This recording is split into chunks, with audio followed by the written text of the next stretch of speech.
Gentlemen, the time has come once again to discuss things.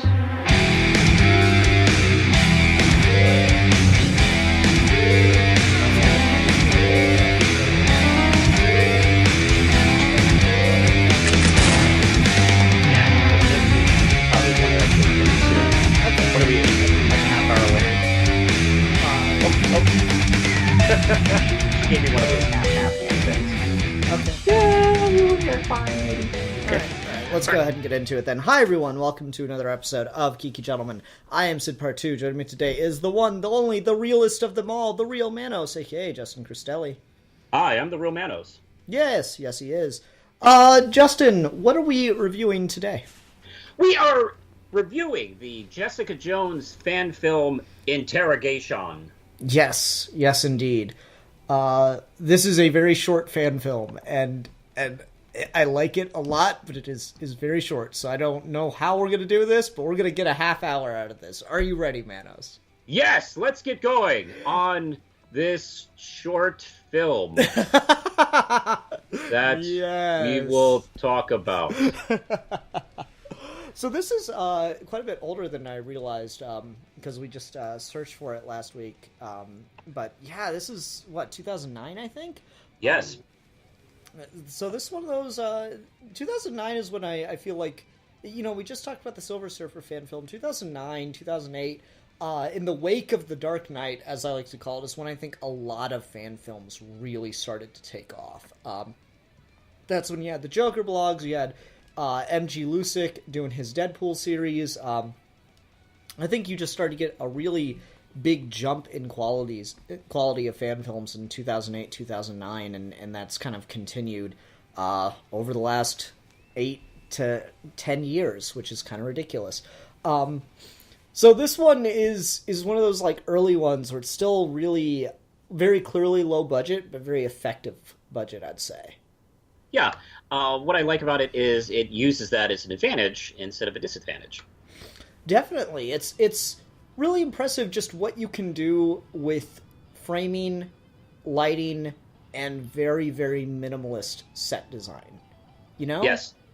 Like, I don't want to downplay how much character that table, that metal table they're using, gives this scene.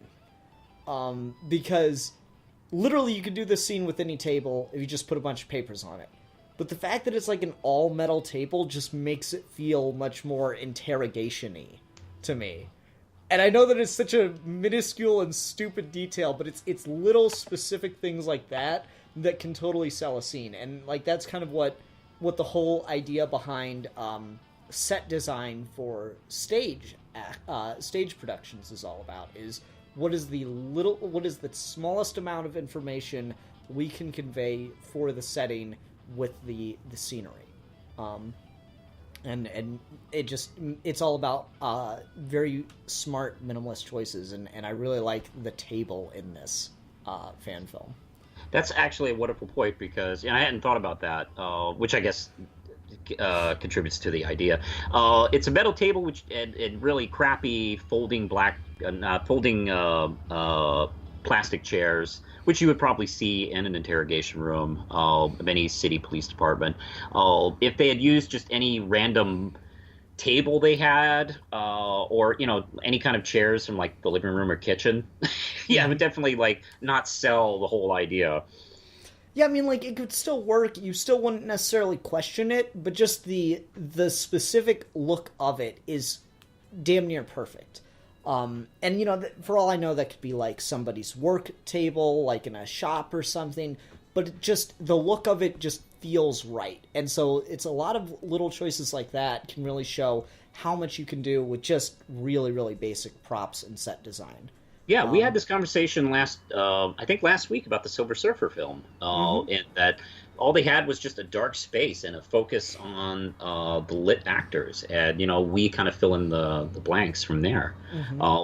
This is a whole film doing that. Yeah, like just the fact that you can't see the walls. It's just, the light over the table to light up the two actors, and it's just kind of blackness and shadow.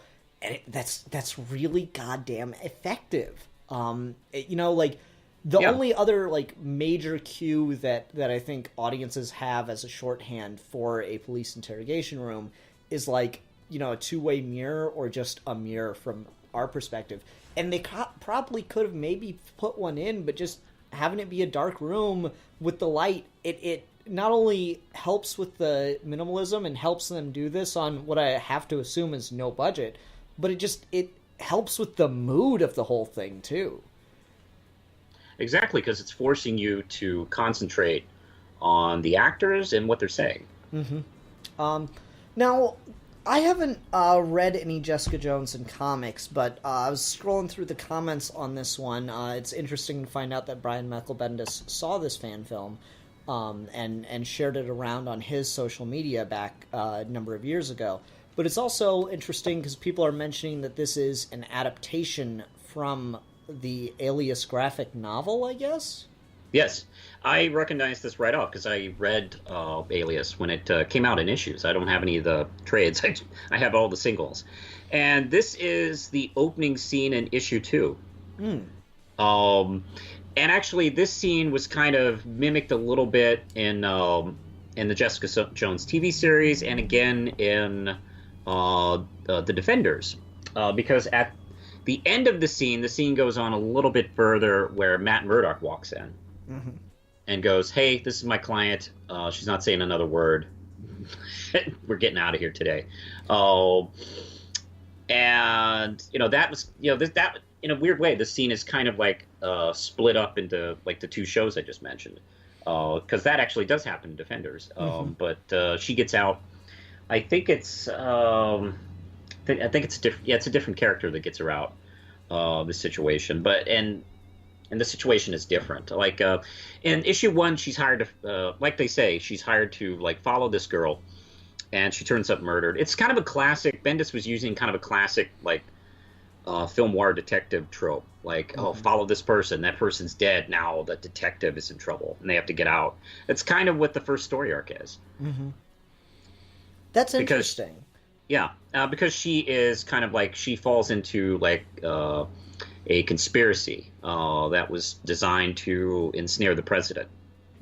Okay, that's cool. It's just interesting to see that this adapts such a specific scene that like has obviously a lot of context behind it, but it's impressive in that kind of classic Stan Lee way of every comic book is somebody's first comic book. I sincerely hope Jessica Jones isn't anyone's first comic book, because that's going to be pretty fucked up. But like it. That whole mantra is kind of drilled into, I think, every Marvel writer of make sure that if they pick up your book, they can figure out everything that's going on without having to go back to the last issue, or everything important that's going on without having to go back to the last issue.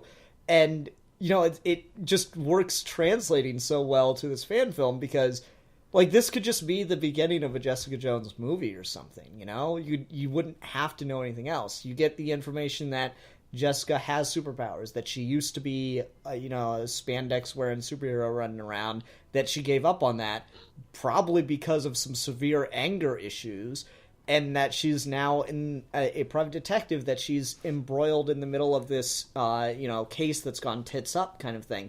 You get a lot of information in this 4-minute scene, and it's not like it's information overload. It all feels legitimately compelling. Yeah. This is also a testament to the Bendis dialogue. This is almost word for word from the issue. And that's kind of, a lot of people, Bendis likes to talk a lot about like his influences in comics, but there's a lot of influence he gets from film and stage. I mean, a lot of his work, a lot of his comic book work could be adapted onto stage, for God's sakes, where it's characters kind of butting heads on two ideas, and there's a lot of it's very dialogue heavy. And sometimes he's overdone it, where it's like, I just want to see people in tights fight. Uh, and then other times it's very engaging, and when it's done well, he kills it. Oh yeah, I And definitely agree.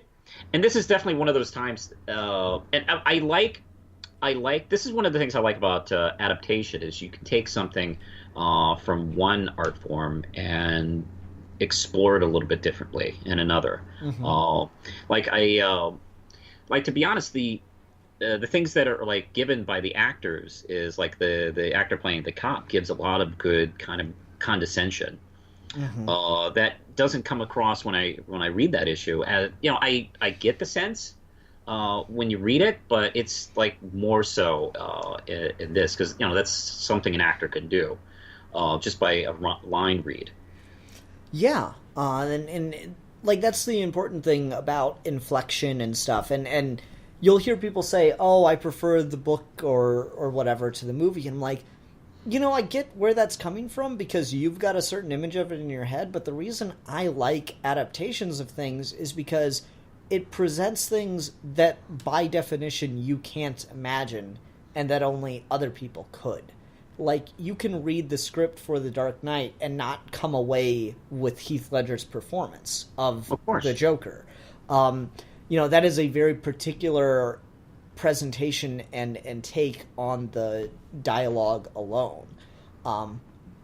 And so just the way that an actor can approach a thing and change the context of it by how they perform it is always really impressive. And that's what makes stuff like method acting so impressive too, is when they just like either don't break or get really into the character. I guess the most famous moment would be Al Pacino and whatever that New York movie is that, hey, I'm walking here thing. Like that's that's Dustin Hoffman. Dustin Hoffman, yeah, my bad. Like that's a really famous ad lib because he just decided to stay in character and no one could have saw that coming in the script or anything like that. It's just so natural and shows what an actor can add to a scene. I feel like a lot of that comes through here. Even though I haven't read the comic, I can totally understand how if you just read the dialogue for this and saw, the characters' expressions in the comic, you might get a very different interpretation than what is being shown here, and it's really fascinating. Yes, I would definitely agree with that. And oh boy, this reminds me of the reason I kind of brought this in early into our discussions is that this one has always stuck with me because I'm a big fan of the comic and Bendis in general. And this reminded me, when I first saw it, of my old acting class. And I actually did, in acting class, a scene from Death, the High Cost of Living. Nice. I remember listening to Kevin Smith, one of his podcasts at one point, and he mentioned that he took an acting class and he did Grant Morrison meeting Animal Man. Yeah. That's my acting. It was the scene where, I don't know if you've read the story, but it's the scene where Death has already rescued Sexton out of the garbage dump and has taken him back to her apartment to kind of clean up, and she tells him that, I'm Death, and he's like doesn't buy it and gets mad that he feels like she was insulting him and making fun of him. Yeah, we did that scene. And I remember my acting teacher was kind of impressed that I took something from something that she has no knowledge of or anything like that, or preconceived notions of what comic books are, and took it and performed it in this new fashion, new setting, and put some new eyes on it. And that's I was really pleased with that. And that's kind of what these people did, and that's something I would be interested to see Bendis. I know he's departed Marvel and now working at DC. I would be very curious to see him write a play. I could go for that too. I've thought the same thing about let me start this sentence over. I've thought the same thing about a number of other comic book writers. Tom King, who I'm currently in love with, and I want him to have my babies. He does a lot of very minimalist dialogue, and I just want to see him do stage because that's just really, really interesting for stage, and it gives the actors a lot to work with when the dialogue isn't very verbose, and it's all just about how you like position your body and sell it. But to get back to the fan film and Bendis itself, it's really telling that you can have, you know, just like what she says, fuck you like 3-4 times in a row, and each time it's a very different read, because each time she realizes she's getting further and further into this shit, and there's really no way to get out of it. And like maybe the only possible way she could get out of this shit is if she could maybe get this cop to like her and realize that, you know, to take her side. And she's realized she already burnt that fucking bridge at the beginning of this interview. Like, that's really fascinating. And she's like, fuck you. And like at a certain point, I wonder if she's talking to herself. I really, really enjoy that about this. It's very layered and complex to the situation and the characters interacting. I really loved her performance of this, and I think I may be wrong on this. She might be the first Jessica Jones we've seen in live action, if you bother to count fan films, and I think it's really strong. Oh, I do. I agree. Like these, when you talk about acting in fan films, you usually have to come with the caveat that they got what they could. Yeah, they get who they can. They get who's willing to work on it, usually for free, and you just get whatever you can, and that's the best you're going to get. These are, I feel reasonably confident in saying, these are professional actors who did this, you know? I would agree to that, yeah. I don't know anything about the actors themselves. I'm a little disappointed this doesn't have credits, but I don't know anything about the actors themselves, but they did a really, really strong job performing this, and it's all on their shoulders, you know? Like, as effective as a lot of the camera work and the setting and the lighting are and all that stuff is, it still is just an addition to their performances. Because since it's so minimal, and obviously low budget or no budget, you know, everything is focused on the actors. So, you know, it lives or dies by them. Mm-hmm. I agree. Let's see, what else can we talk about with this one? Did you have like a favorite line or moment in this in particular? Well, you already mentioned the "fuck you" lines, but I really enjoyed that little exchange, like of the cop trying to fuck with her about like asking, "How strong are you?" Mm-hmm. She's like, "You know, stronger than you." Like, are you threatening me? It's like, it's like that little exchange I enjoy, because she gets like irritated as shit when he starts doing that. Mm-hmm. So I don't know. I love that exchange with the two of them. Yeah, that's really good. Generally speaking, I just like things that show cops as assholes, because I feel like there's too much media that shows cops as like fucking angels, and just fact of the matter is that is not all cops. Yes. So just when we show when we show that, yes, police officers can be dickheads, I just always enjoy that a little bit. Even if they're not even doing anything illegal, if you just show them being assholes, I can get a kick out of it. Well, that's the art of interrogation, is like you try, you know, you feel like you know what they should say, and you try to prompt them into saying it. Mm-hmm. And, you know, the better interrogators are like, really good at being manipulative. Mm-hmm. And that's what that character is doing. Definitely. The line I really like is, I'm a huge fan of reference and callback. There's a more specific poetic term for the repetition of a line or phrase.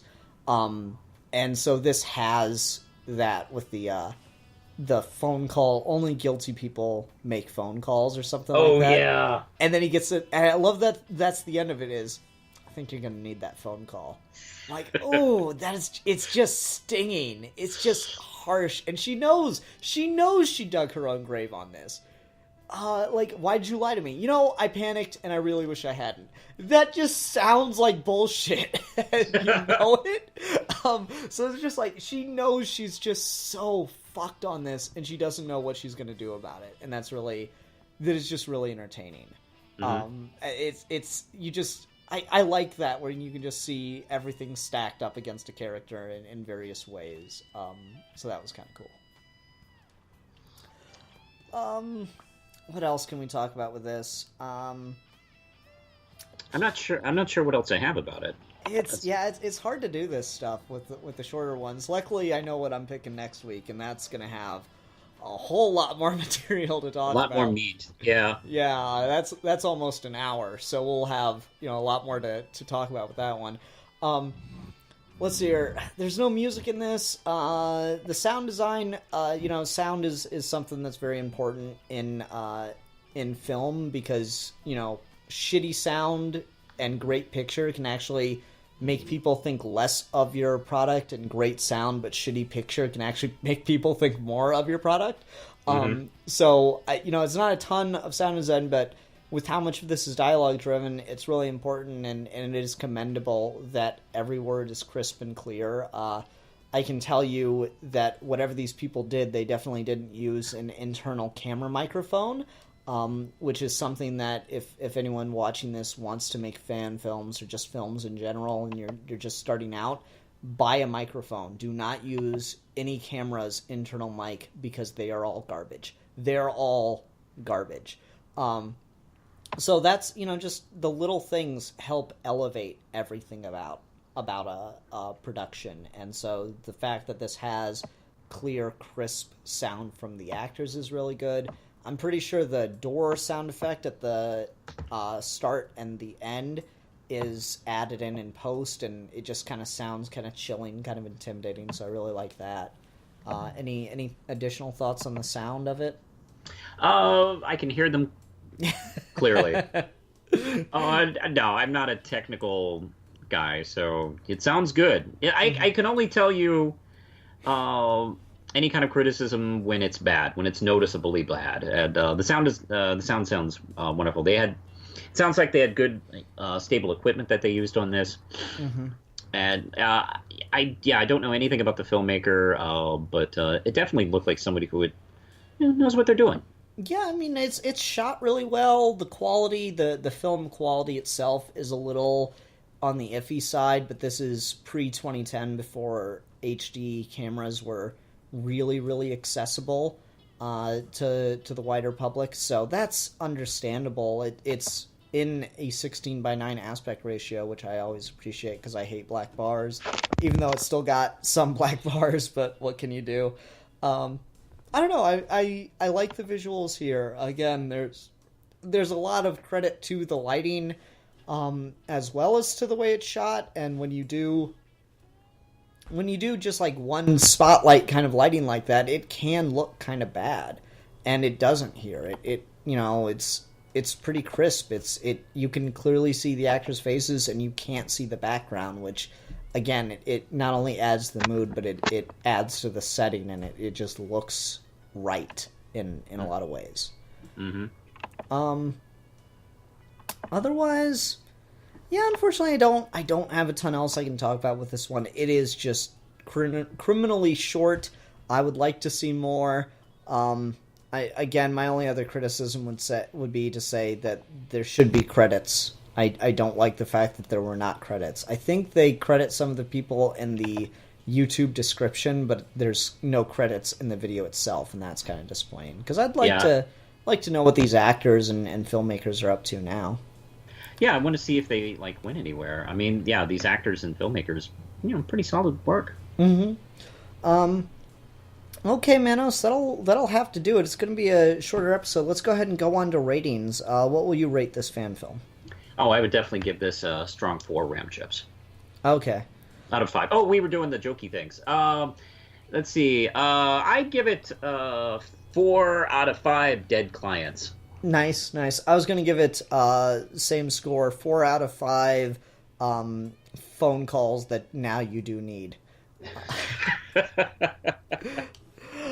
Oh, man. Okay, let's see here. What are we going to talk about next time? Yeah, it's your pick. Yeah, I already knew. Okay, so this is a newer fan film. It just came out at the beginning of the year. Are you a Harry Potter fan at all, Manos? Yeah, I'm not as big as a Potterhead as Lindsay is, but I like it. Oh, okay, that'll be interesting. Let me look up the title so I know I got the exact right name for it, and this way I help burn a little bit more time for the live audio, or for the people watching this. Okay, so we're watching Voldemort: Origins of the Heir, an unofficial fan film. Cool. Yeah, so this just came out last week, and it'll be fun to talk about when we get to it. Everyone, thank you very much for watching. Please stay tuned next week. You'll have to let me know what Lindsay thinks of it, Manos. Make sure, if you can, to watch it with her. I'm curious what she'll take away from it. All right, I am too. Yep. Everyone, thanks very much for watching. Until next time, I'm the Philosopher. And I'm the Realist. And we are your Geeky Gentlemen. And we will be discussing things.